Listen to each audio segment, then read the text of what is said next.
the song is alive everywhere. Yes, the song is alive everywhere. And you are the ones who get to give the pitch. For the song is alive everywhere.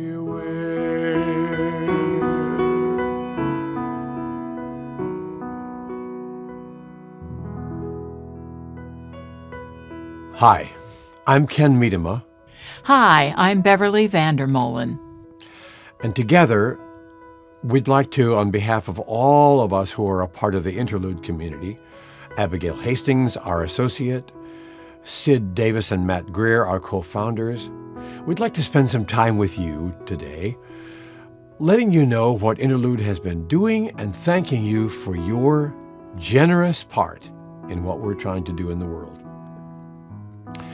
So let's begin where Interlude began, with our 3-day retreat for church musicians.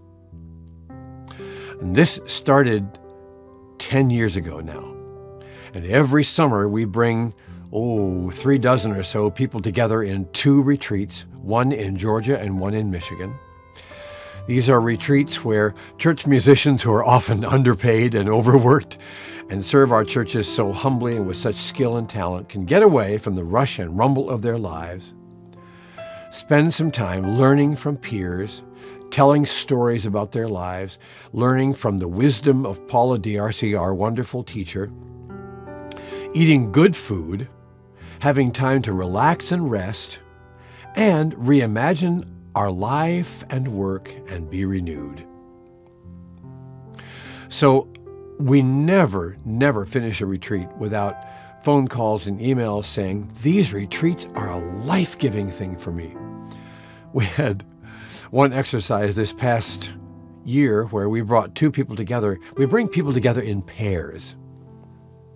And we have them sit across from each other. And person A talks a while and then person B listens. Person B talks and person A listens. 2 of these people that we had paired together were from radically different theological and cultural backgrounds. And they told their stories to each other. These are people who normally would never have communication with each other. And when the retreat was over, person A writes a letter to person B and says, I took you way out of your comfort zone, and you greeted me with understanding rather than certainty. That's the kind of thing that happens at these retreats. They are a chance to be with peers, to reimagine our work, and to get away for a time for spiritual renewal. We're dreaming some new retreats even as this video is being made. We're in touch with a group of people in New York. Last January, we sat on a cozy couch in a warm New York apartment on a very, very cold night with people who are part of the New York theater world. We're talking musicians, actors, choreographers, dancers, producers. And all of our conversation revolved around this question: how do we live our lives in the rush and craziness of the New York theater world? How do we find balance? How do we live out our faith? How do we raise our children? How do we find time for creativity? How do we find silence? We dreamed a retreat that would be like an interlude retreat, except we decided we'd call it intermission.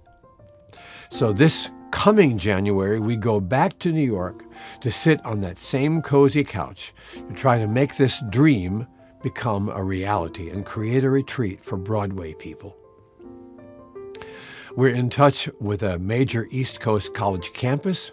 There's a mental health support group on that campus, and we're talking about creating some events where students can tell stories and use the power of storytelling and music to create a therapeutic venue where they can deal with the trauma of trying to live and work and study in the pressure cooker environment of a college campus where there have already been several campus-wide suicides. So you can see these retreats are really, really important. I think Beverly has a story to tell you about a phone call that we received after one of our retreats.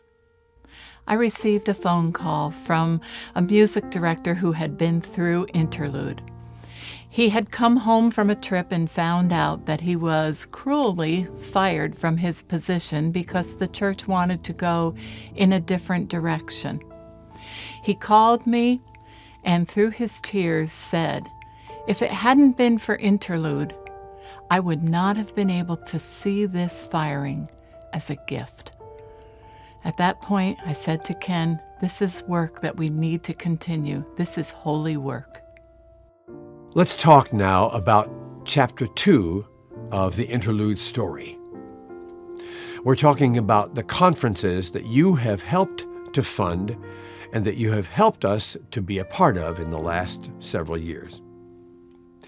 Last January, we met with a group of songwriters, worship leaders, pastors, theologians, college professors around this question: how do we write songs for the 21st century church that remind us of our social responsibility, that help us in the task of racial reconciliation, and that help us to develop multicultural worship and to create communities that go over and around those walls that have made the Sunday morning 11 o'clock hour the most segregated hour in American society. We actually wrote some songs during that conference, which was sponsored by the Porter's Gate Project. This coming fall, we plan to do a similar conference led by the Hymn Society in North America, the Convergence Music Project, Music That Makes Community, Interlude, and other sponsoring organizations. You are helping to make these things happen. This conference will again focus on new music that has new metaphors and tells new stories and helps us to reframe the Christian gospel in some new ways that are relevant in our culture, in our time. You're helping to make this happen, and we want to thank you for that. Now, of all the conferences to which you have sent us, the most interesting perhaps is the Wild Goose Festival. So imagine 4,000 people pitching their tents in a huge campsite in North Carolina, listening to some of the most exciting, dynamic speakers in the Christian world today: Brian McLaren, Diana Butler Bass, Barbara Brown Taylor, talking about what the church of the 21st century needs to look like and how it can be more inclusive, how it can respect diversity. And then besides all those great speakers, you've got great bands being on the stage, you've got all kinds of music playing, you've got seminars going in some of the tents around the campsite. I wish you could all be at Wild Goose with us. My job at Wild Goose was to create short, improvised response songs to every plenary speaker. Come on, everybody. Now loose your hands. Let's sing it. We need this is the time. For our united. Everybody say it with my brother. Right here, right now, in the morning sun. Oh, yes. And if you dare to be united, you may be hurt, but you will not run. You may be hurt, but you will not run.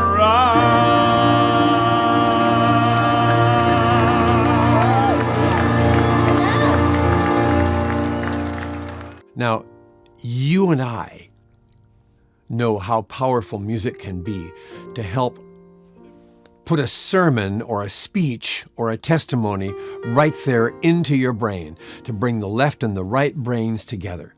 That was our job at Wild Goose, and you helped us do it, and I'm grateful. Let me mention chapter 3 of the Interlude story. This is the part that makes my eyes water. This is what we call our small but mighty church ministry.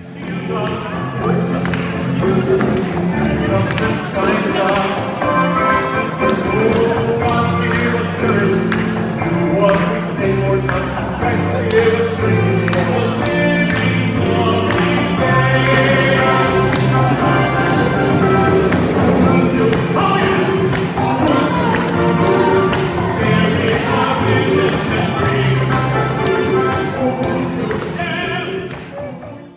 We started out doing small but mighty church weekends.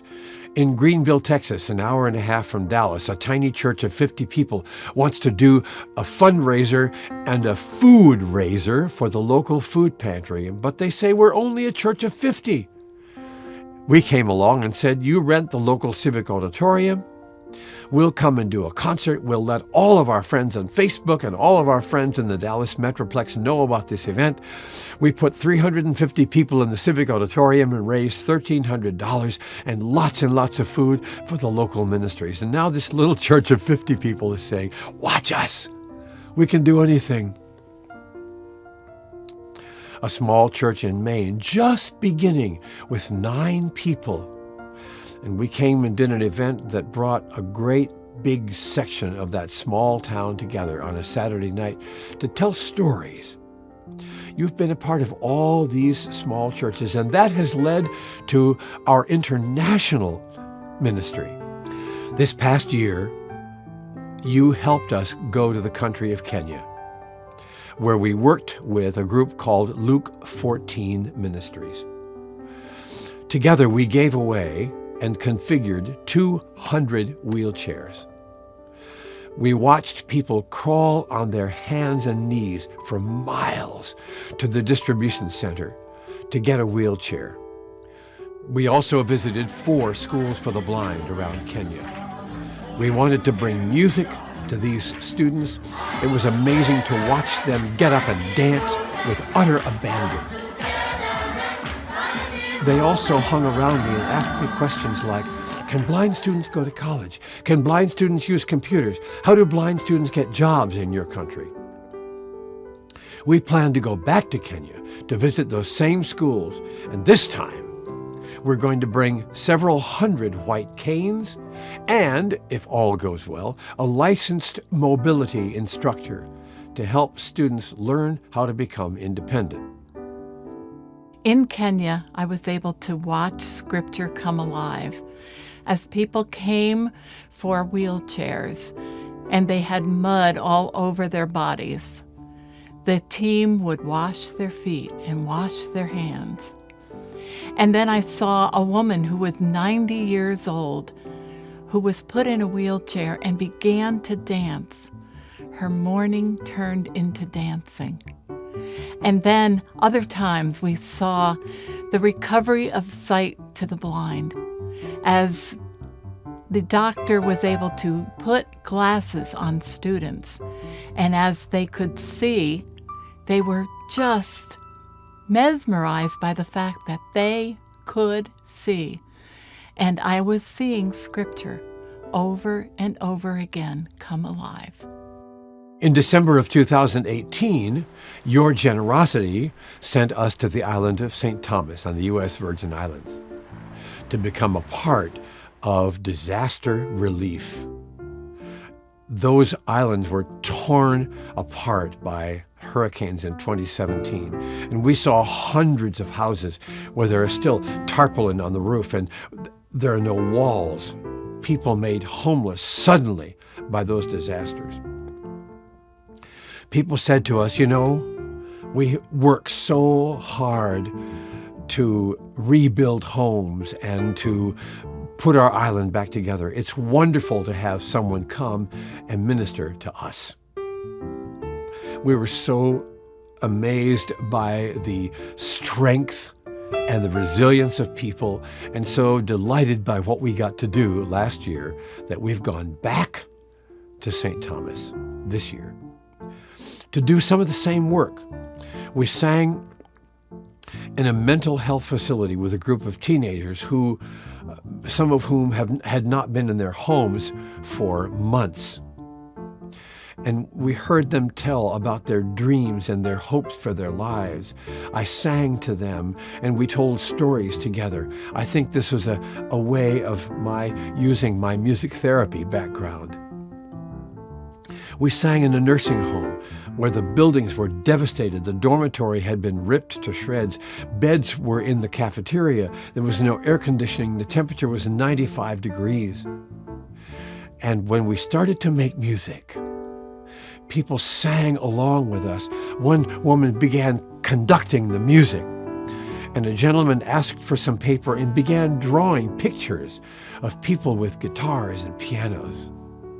We know the power of storytelling and the power of music to create a therapeutic environment, and we want to use that power to do good.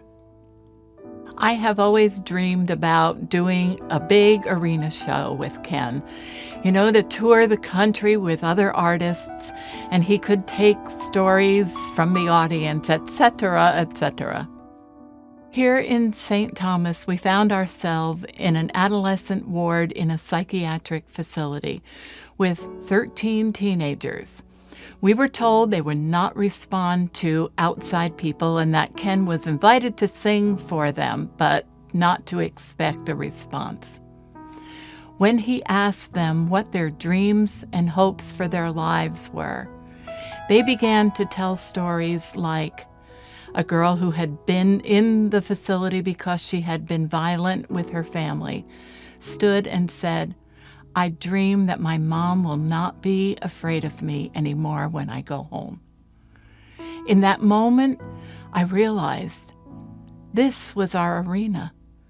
This is where Ken was called to be, where we were called to be, to tell the stories of people who needed to be able to speak them.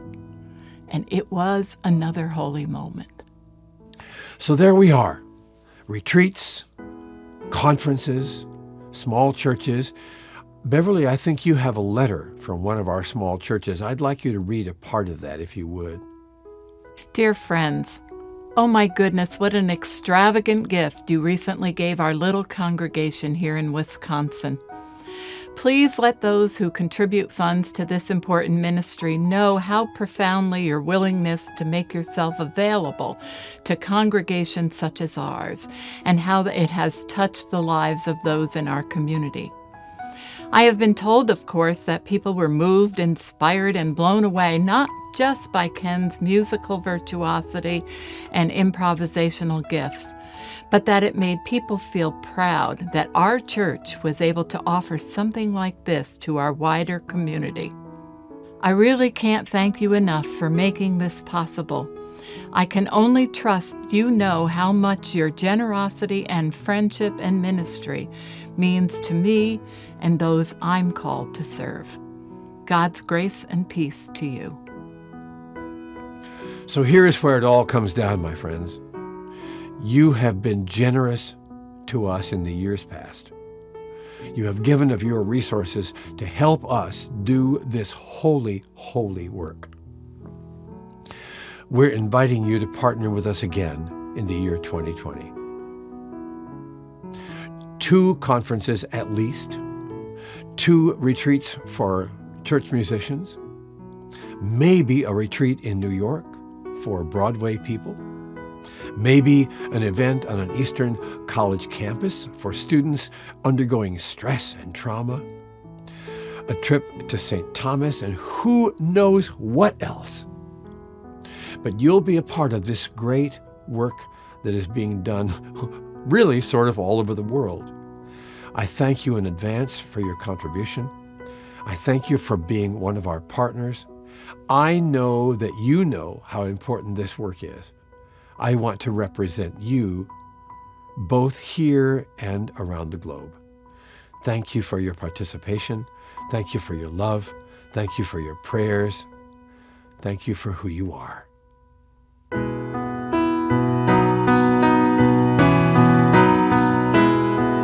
Oh, the song is a road that leads back home. Yes, the song is a road that leads back home. And you are the ones who get to raise the signs. For the song is a road that leads back home. And you are the ones who get to give the pitch. For the song is alive every